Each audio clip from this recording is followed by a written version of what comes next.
Hello everybody, God bless each and every one of you. How are you today? I hope you are doing okay. Today is the day to go to church. I hope wherever you are at, you are going to go to church this morning, because church is an extremely important part of our Christian faith, our Christian walk. Why do you think today, and this was a question I seen posed, a lot of my topics I get off the internet. Actually, I get them off of other videos, Christian videos, where people comment below and they ask questions. A lot of times the people that make the videos, they don't answer those questions. So I pull a lot of questions off of comment sections on other YouTube videos, and I try to answer them as best as I can. You know, I don't have the comments on my videos. Y'all know why. I've gone over it 1,000 times. You know, the profanity, you know, the threats. I'd had enough. But a question was posed the other day on a video done by a really good Christian group that does these videos, and the person had asked, I take it was a gentleman, because it was a picture of a man for his little photo. He asked, why do you think Christians are being targeted today more than, and he's talking about the United States of America, more than they've ever been in the past? So why is Christians being targeted for abuse? Let's just call it what it is, persecution, than previous decades in our history. You know, our history of being a republic. You know, they first started, this isn't something that's just appeared as Donald Trump coming into office and now all of this comes about. This started a long time ago. It started in bits and bobs. It started in little baby steps. Okay? First, it was to remove prayer from school. Remove prayer, remove the Bible, remove anything relating to Christianity within our public school system. And they championed the, you know, separation of church and state. And then, of course, I've done a video about Mrs. Madalyn Murray O'Hair, who actually, at the very beginning, single-handedly fought the government to have prayer removed from the classroom. And I want to ask a question to each and every one of you. I want to pose a question to you, and I hope you watch this video. Do you think today, seeing how our public school systems are, now that prayer's been removed and any semblance of Christianity, the Bible, speaking of God, the Pledge of Allegiance, which, you know, speaks about God, do you think our public school systems are today in the year 2020? I realize not a lot are open right now, so I'm just going to make it a general broad stroke here. Do you think they are better off than when we were allowed to have prayer in school, when you were allowed to bow your head at the beginning of a class and pray? You know, do you think that we are better? Or, like me, do you think it's done what's that word? Irrefutable damage. I mean, do you think that the damage is done beyond any type of repair? So, this started a long time ago with her to start with. Some say it goes back even further than that, but I'm going to basically start with that, and I'm going to work my way forward to today, and then hopefully by the time I end this video in 10 or 11 minutes time, I will have answered the question that the gentleman had posed. So I'm going to start with just the late 60s, early 70s, when Madalyn Murray O'Hair was on the warpath, as we say, going on into courts, fighting this. And you know what? She won. She had prayer removed from schools. She had the Bible removed from the libraries, from school in any shape, form, or manner. She had all of that removed. And if you know anything about her,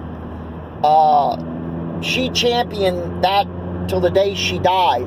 She was wholly against God, against the Bible, against religion of any semblance, of any type. And that woman faced a horrible death. She was executed in a field on her knees in the middle of nowhere. I believe it was her son-in-law and her daughter, or it might have been her son and daughter-in-law. There was 3 of them murdered that day, and they were murdered execution style.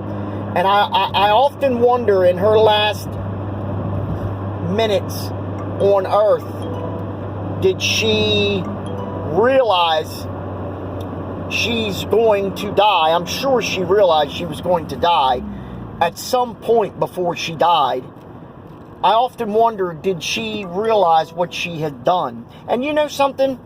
If she would have repented, even in her last seconds before that trigger was pulled and that bullet entered the back of her head, ceasing life as she knows it, she would have been saved. I know that is hard for some people to believe when she championed against God at every turn of her life. But if she would have repented at that point in time, before she took her final breath, absolutely the woman would have been saved. We all sin. I mean, look what Apostle Paul, one of the greatest apostles, wrote wonderful books of the Bible. Look what he did. He was Saul from Tarsus. His job was to persecute and kill Christians, and he killed a lot of Christians. God forgave him, and he went on to have, he wrote the books of the Bible. You know what his life turned out. He followed Christ. So everybody has the opportunity to repent and turn. But that all started in her day and age. That started with removing God from the classroom.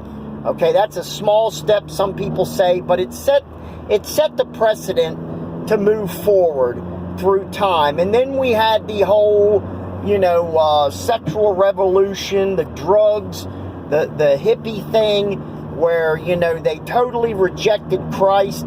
They totally rejected the Bible. They totally rejected church. And they went on their own path. They went their own way with not being married, not having to be married, to have, having sex out of marriage, what the Bible calls fornication. So it really started, I would say, in the 60s generally. And then it just progressed all the way down. And then we have the 2000s, where they began removing the Bible from courtrooms, where you no longer swore upon the Bible. They removed the 10 Commandments from every government building, albeit a courtroom or your local IRS or whatever, that was all removed. So see, it's trickled down over time. Different things have occurred. And it's the rejection of Christ.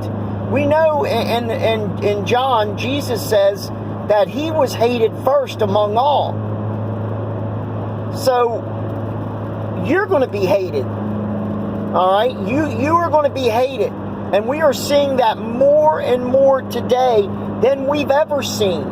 Than we've ever seen it at any time. Right now, Christianity is under attack. The sad thing about it is Christians it doesn't seem like, will stand up for Christ and push back and say, enough.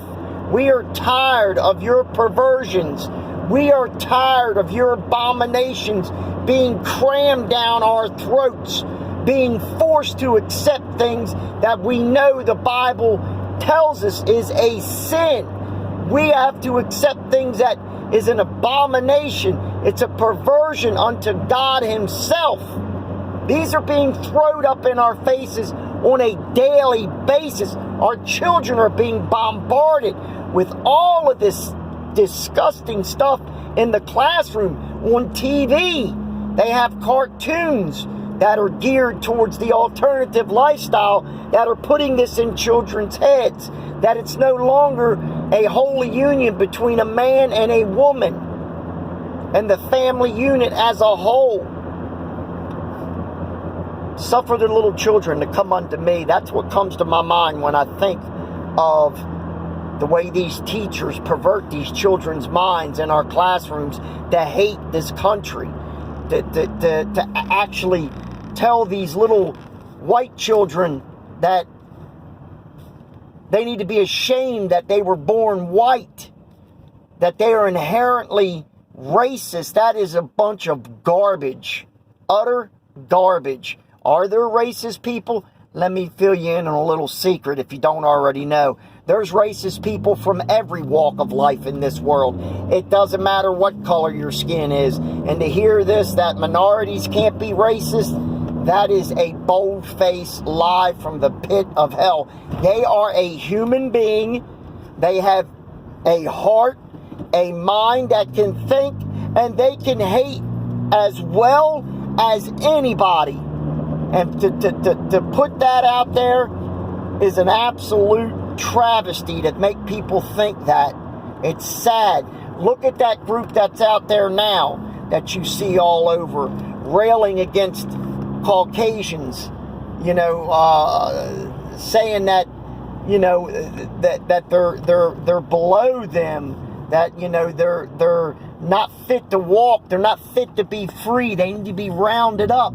I mean, this is on their own website, their own Facebook page. If that's not racism, if that's not hating because of one's skin color, then you tell me what it is. That, all my friends, comes from the devil.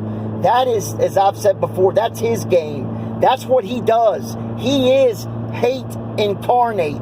He is evil. There is no good, not even an inch of good in Lucifer. There is no good in evil. There is no such thing. It's either good or evil. As it says in Isaiah 5:20, woe unto them that call evil good and good evil, that see darkness for light and light for darkness, that taste bitter for sweet and sweet for bitter. That is what we see today. And that and therein answers your question. They despise Christians today because of the goodness of Christ, because of the holiness, because of what the Word of God teaches and tells you how to live your life, to live a holy life, to be close to God, to read your Word. There is your answer of why Christians are being hated upon more than any other time in American history, because of holiness, because of the family unit, because of a lot of things that I spoke about in this video.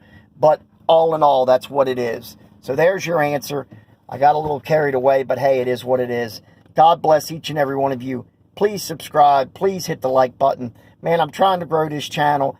I don't have all the fancy bells and whistles and the editing abilities. I don't. It's just me, a camera, and my mouth, and what knowledge I have about God and the Bible. That's it. That is my channel, and I hope you like it. I hope it changes somebody's mind. If I can reach one person, just one person, to even think about giving their life to Christ, then my job has been worth it. It's been well worth it. Have a wonderful day. God bless each and every one of you, and I'll see you tomorrow. Bye-bye.